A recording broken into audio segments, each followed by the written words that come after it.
मेरे प्यारे दोस्तों, कैसे हैं आज आप लोग। मैं उम्मीद करता हूं कि आप बहुत ही अच्छे होंगे। मैं आपके लिए आज ये बायोलॉजी का टॉपिक लेकर आ गया हूं कि बायोलॉजी की जो क्लास है, जो जीव विज्ञान की आपकी क्लास है, मैं आज आपसे शुरू करने वाला हूं और इसका पूरा का पूरा आपको नॉलेज दूंगा। ठीक है। जीव विज्ञान में क्या है कि जीव विज्ञान कहते किसे, तो ये दो शब्दों से मिलकर बना है दोस्तों। पहला क्या है, बायो, और दूसरा क्या है, लॉजी। तो बायो का मतलब क्या होता है दोस्तों, लिविंग यानी कि जीवित प्राणी। और लॉजी का मतलब क्या होता है दोस्तों, स्टडी। स्टडी का मतलब क्या होता है, अध्ययन करना। ठीक है। यानी कि बायोलॉजी का क्या है मतलब, ये यहाँ से देखिए, study of life, study of life और लिविंग ऑर्गेनिज्म। इसका कहने का मतलब क्या है कि जीवन या जीव का अध्ययन ही जीव विज्ञान कहलाता है। आई होप आपको इतना बहुत अच्छे से समझ में आ गया होगा। अब हम लोग देखते हैं कि जो बायोलॉजी शब्द है वो आया कहाँ से। तो देखिए, जो बायोलॉजी का जो शब्द है हमारा यहाँ पे, बायोलॉजी का जो शब्द है वो ग्रीक के वर्ड, कहाँ से, ग्रीक के वर्ड, जिसे हम हिंदी में कहते हैं यूनानी के शब्द से लिया गया दोस्तों। कहाँ का ये शब्द है, ग्रीक के शब्द से लिया गया है। जो बायोलॉजी जो है वो कहाँ से लिया गया है, ग्रीक के शब्द से लिया गया है। और हमसे क्या पूछा जा सकता है एग्जाम में क्वेश्चन, वो देखिए दोस्तों, फादर ऑफ जियोलॉजी किसे कहते हैं। तो जो फादर ऑफ बायोलॉजी जो होते हैं वो उन्हें हम अरस्तु कहते हैं। तो फादर ऑफ जो बायोलॉजी, हो सकता है कि फादर ऑफ जूलॉजी भी पूछ ले, तो ये भी मैं आपको अभी कुछ देर में बताऊंगा। इसे इंग्लिश में हम लोग एरिस्टोटल कहते हैं दोस्तों। क्या कहते हैं इंग्लिश में, एरिस्टोटल।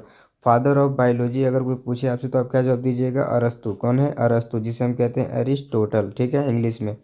दूसरा क्या दोस्तों कि बायोलॉजी शब्द के जो नामकरण है, इंग्लिश में हम लोग कोइन कहते हैं। क्या कहते हैं, कोइन। तो जो बायोलॉजी शब्द के जो नामकरण, बायोलॉजी शब्द का जो नाम दिया था जिन्होंने पहली बार, वो कौन थे, दो दो लोगों ने मिलकर नाम दिया था दोस्तों। कितने लोगों ने, दो लोगों ने। एक का नाम था लेमार्क और दूसरे का नाम क्या था, ट्रेविरेनस। ठीक है। पहले का नाम क्या था दोस्तों, लेमार्क, और दूसरे का क्या नाम था, ट्रेविरेंस। आई होप आपको ये याद हो गया होगा। और किस सन में दिया था दोस्तों, मैं ये भी आपको बताने वाला हूँ। तो इन्होंने 1802 ईस्वी में दिया था। कब, 1802 ईस्वी में।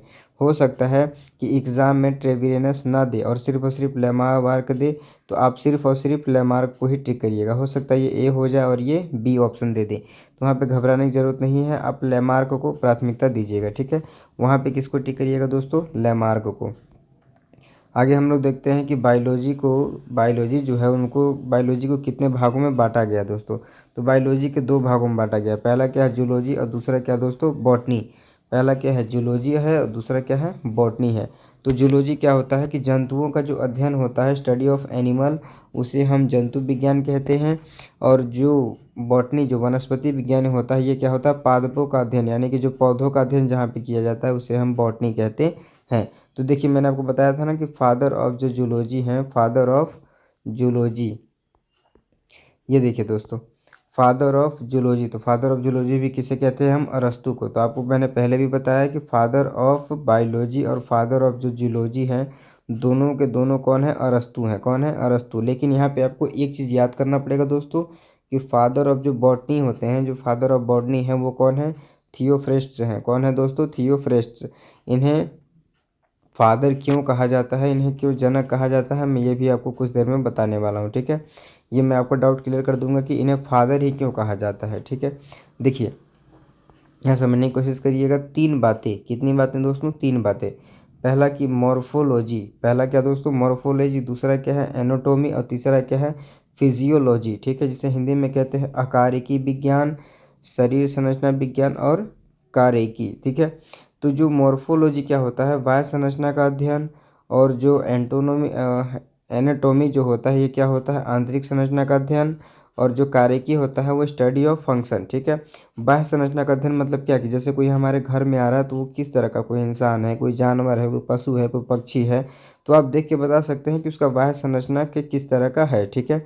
दूसरा क्या है दोस्तों, एनाटॉमी। क्या है, एनाटॉमी। इसमें क्या है, स्टडी ऑफ इंटरनल स्ट्रक्चर, की मतलब हमारे बॉडी में कौन कौन से, या फिर जानवरों में या फिर पौधों में कौन कौन सा पार्ट्स है, जैसे हार्ट्स है, लंग्स है, फेफड़ा, दिल, गुर्दा, किडनी, ये सब दोस्तों। ठीक है। तो वो क्या होता है, स्टडी ऑफ इंटरनल स्ट्रक्चर। आगे देखिए क्या दोस्तों, कि स्टडी ऑफ फंक्शन, मतलब कार्यों का अध्ययन। फिजियोलॉजी में, कार्यकी में क्या होता है कि कार्यों का अध्ययन, कि मतलब हार्ट का क्या काम है, लंग्स का क्या काम है, फेफड़े का क्या काम है। ठीक है दोस्तों। तो इसमें क्या होते हैं कि हम उनका स्टडी करते हैं। तो इसी तीन कारणों की वजह से हम इन्हें फादर के नाम से जानते हैं। जैसे जो अरस्तु जो हैं, फादर ऑफ बायोलॉजी या फादर ऑफ जूलॉजी, उन्होंने 1000, कितने दोस्तों, 1000 लगभग जंतुओं पे अध्ययन किया था, ठीक है। तो उन्होंने 3 बातें बस देखी थी, क्या कि उनका मॉर्फोलॉजी, एंटोनॉमी और क्या है फिजियोलॉजी। तो 3 बातें उन्होंने देखी थी दोस्तों। कितने कौन कौन सी, इसको वर्ड याद रखना है, मॉर्फोलॉजी, एंटोनॉमी और फिजियोलॉजी। मॉर्फोलॉजी क्या होता है दोस्तों, वह संरचना का अध्ययन। एंटोनॉमी क्या होता है, आंतरिक संरचना का अध्ययन। और फिजियोलॉजी क्या होता है, कार्यों का अध्ययन। आई होप आपको ये समझ में आ गया होगा। और जो थियोफ्रेस्ट्स हैं, ये जो थियोफ्रेस्ट हैं, इन्होंने 500 पादपों यानी कि पौधों पर अध्ययन किया था। कितने दोस्तों, 500 से ज़्यादा, ठीक है। अब देखिए यहाँ पे कुछ महत्वपूर्ण बातें मैं आपको बताने वाला हूँ कि फर्स्ट बुक जो लिखा था जूलॉजी का, फर्स्ट बुक जो जूलॉजी का किन्होंने लिखा था, वो लिखा था अरस्तु ने। किसने लिखा था दोस्तों, अरस्तु ने। और उनका नाम क्या था दोस्तों, उस बुक का नाम क्या था, वो था हिस्टोरिया एनिमेलिया, ठीक है। जूलॉजी में किसका हम लोग स्टडी करते हैं, किसका अध्ययन करते हैं, तो जंतुओं का, एनिमल्स का। तो उसी के नाम पर एक बुक का नाम क्या है, Historia anaemia, Historia anaemia. Zoology की पहली बुक कौन थी, हिस्टोरिया एनीमिया। उसको लिखने वाले कौन थे, अरस्तु। कौन थे दोस्तों, अरस्तु। उसी तरीके से फर्स्ट बुक बॉटनी का, किसका, बॉटनी का। और इसको लिखने वाले कौन थे, थियोफ्रेस्ट। और उस बुक का क्या नाम था दोस्तों, हिस्टोरिया प्लांटेरम। क्यों, क्योंकि बॉटनी में किसका स्टडी किया जाता है, किसका अध्ययन किया जाता है, बॉटनी में प्लांट्स यानी कि पादपों का अध्ययन किया जाता है, इसलिए इनका नाम क्या रख दिया, हिस्टोरिया प्लांटेरम। क्या रख दिया दोस्तों, हिस्टोरिया प्लांटेरम, ठीक है। अब देखिए हम लोग सीखते हैं कि कोशिका क्या होता है दोस्तों, क्या होता है कोशिका, किसे कहते हैं और ये क्या होता है, ठीक है। ये अभी ये आपका बेसिक यानी कि इंट्रोडक्शन क्लास चल रहा है। इसमें देखिए कि cell is the structural and functional unit of life. ये क्या है, यूनिट ऑफ लाइफ, यूनिट है। ये क्या है ये दोस्तों, यूनिट मतलब इकाई है। जैसे देखिए कोशिका जीवन की संरचनात्मक तथा कार्यात्मक इकाई है, इकाई है। अभी देखिए मैं आपको बता देता हूँ कि जो सेल होता है वो किस तरीके से काम करता है। जैसे छोटे छोटे बालू से क्या होती हैं, थोड़ी ईंटें बनेंगी, ईंटों से घर बनते हैं, इस तरीके से, ठीक है दोस्तों। तो यहाँ पे देखिए study of cell, study of cell को हम लोग क्या बोलते हैं, साइटोलॉजी। स्टडी ऑफ टिश्यू को हम लोग क्या बोलते हैं, हिस्टोलॉजी। इसका कहने का क्या मतलब है कि कोशिका का जो अध्ययन कोशिका का जो अध्ययन होता है वो क्या कहलाता है दोस्तों, साइटोलॉजी। और टिश्यू मतलब उत्तक, जो उत्तक का जो अध्ययन होता है वो क्या कहलाता है, हिस्टोलॉजी। अब देखिए कई कोशिकाएं मिलकर एक टिश्यू बनती हैं, कई टिश्यू मिलकर के एक ऑर्गन बनते हैं, कई ऑर्गन मिलकर एक ऑर्गन सिस्टम बनते हैं, और कई ऑर्गन सिस्टम मिलकर के एक ऑर्गेनिज्म यानी कि जीव बनते हैं, ठीक है। कई कोशिकाएं मिलेंगी तो उत्तक बनेगा, कई उत्तक मिलेंगे तो एक अंग बनेगा, उस अंग से क्या बनेंगे, ऑर्गन सिस्टम बनेंगे, और ऑर्गन सिस्टम्स कई मिलकर के क्या बनते हैं, जीव का निर्माण करते हैं, ठीक है। और ये जो एक पद्धति चली आ रही है इसी को हम लोग बोलते हैं सेलुलर ऑर्गेनाइजेशन यानी कि कोशिकीय संगठन। क्या बोलते हैं दोस्तों, कोशिकीय संगठन, ठीक है। अब यहाँ पे एक बात याद आएगा आपको कि ऑर्गन सिस्टम या ऑर्गेनिज्म जीव, यहाँ पे क्या लिखा दोस्तों, ऑर्गेनिज्म, इसको हिंदी में बोलते हैं जीव। क्या बोलते हैं, जीव, मतलब हम, आप, जानवर, ये सब, ठीक है। ऑर्गन सिस्टम क्या है कि हमारे बॉडी में कई सारे सिस्टम काम करते हैं, जैसे नर्वस सिस्टम, डाइजेस्टिव सिस्टम, ये सब दोस्तों, ठीक है। ऑर्गन का मतलब क्या है, ऑर्गन का मतलब अंग, जैसे हार्ट, लंग्स, ठीक है। उत्तक क्या होता है, उसकी छोटी इकाई है, कई उत्तक मिलकर एक ऑर्गन बनेंगे, उसी तरीके से क्या है दोस्तों, सेल है, ठीक है। आई होप आपको इतना बहुत अच्छे से समझ में आ गया होगा। अब देखिए सेल के बारे में थोड़ा सा और आपको बता देता हूँ। सेल मतलब क्या, कोशिका। ये 2 तरह के होते हैं दोस्तों, कितने प्रकार के होते हैं, ये 2 प्रकार के होते हैं। कौन कौन से, देखिए एक होता है प्रोकैरियोटिक सेल, इसे हिंदी में प्रोकैरियोटिक ही बोलते हैं, इंग्लिश में भी प्रोकैरियोटिक ही बोलते हैं। और यहाँ इसको दूसरा भाग इसका क्या है, यूकैरियोटिक सेल। क्या है, यूकैरियोटिक सेल। पहला क्या है प्रोकैरियोटिक और दूसरा क्या है यूकैरियोटिक। प्रो का मतलब क्या होता है दोस्तों, प्रीमिटिव, प्रीमिटिव मतलब क्या, बहुत पुराना। और कैरियोटिक का मतलब क्या होता है दोस्तों, केंद्रक। क्या होता है, केंद्रक, ठीक है।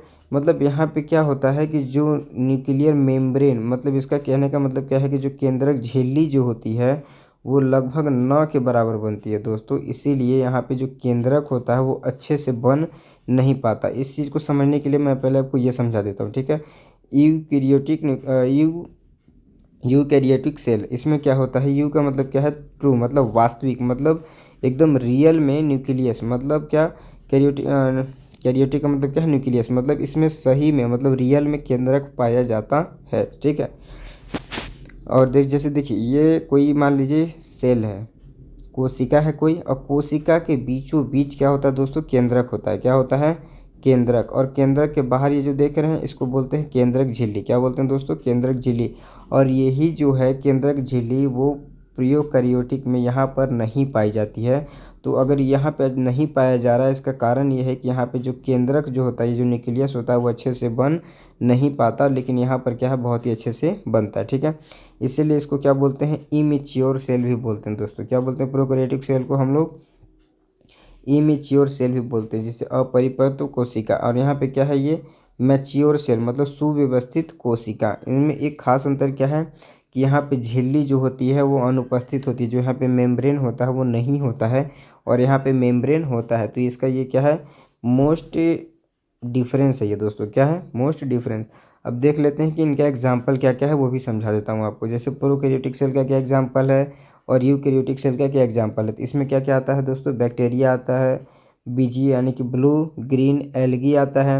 अब बैक्टीरिया क्या है दोस्तों, वो भी समझिए। फर्स्ट ओरिजिनेटेड लिविंग ऑर्गेनिज्म, इसका मतलब क्या है कि प्रथम उद्भिद जीव। प्रथम उद्भिद जीव मतलब धरती पर आने वाला सबसे पहला जो जीव था, हमारे धरती पर जो आने वाला सबसे पहला जीव, उसका नाम क्या था दोस्तों, बैक्टीरिया है। वो कौन है, बैक्टीरिया। उसी तरीके से बीजीए मतलब जिसको हम लोग बोलते हैं ब्लू ग्रीन एल्गी, जिसको हम लोग बोलते हैं हिंदी में नील हरित शैवाल, ये क्या है दोस्तों, ये बहुत ही इंपॉर्टेंट है।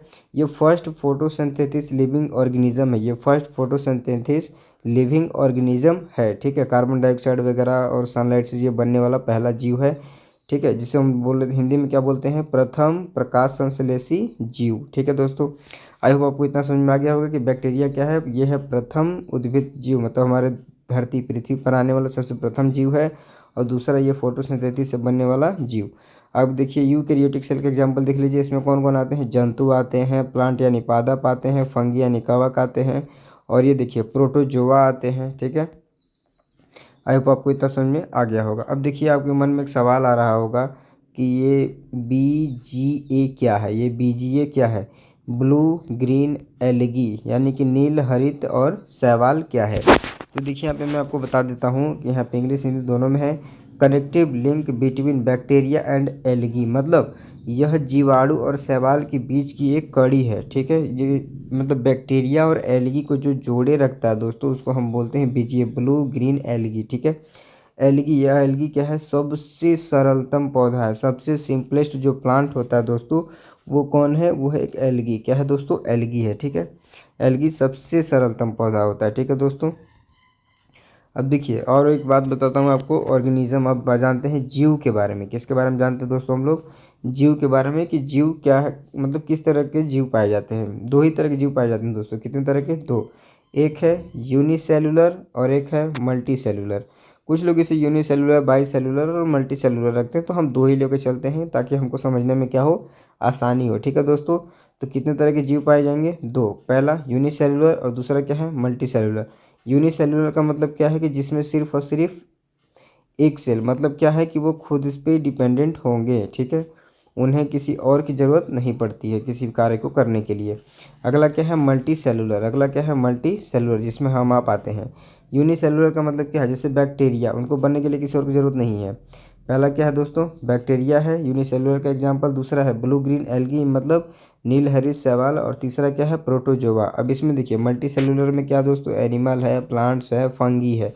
ठीक है, लेकिन फंगी वाले में एक छोटा सा डाउट है दोस्तों, कि ये है तो मल्टी सेलुलर, ये है मल्टी सेलुलर, लेकिन इसका एक मतलब एक्सेप्शन है, वो है ईस्ट। क्या है दोस्तों, ईस्ट। ईस्ट क्या करता है कि कीटवन को प्रोसेस में काम आता है। जैसे किसी चीज़ को फुलाने के लिए, जैसे मैदा वगैरह का कोई बनता है चीज़ ना, तो उसमें पावरोटी वगैरह, ब्रेड वगैरह, वो फुला फुला ऐसा दिखता है, तो उसमें ईस्ट काम करता है। ठीक है, तो ये भी फंगी है, लेकिन एक तरह का फंगी ही है, लेकिन क्या है कि ये यूनिसेलुलर है फंगी होने के बाद भी। तो इसका एक्सेप्शन है, आप इसको ध्यान में रखिएगा। आई होप आपको ये समझ में आ गया होगा। जय हिंद।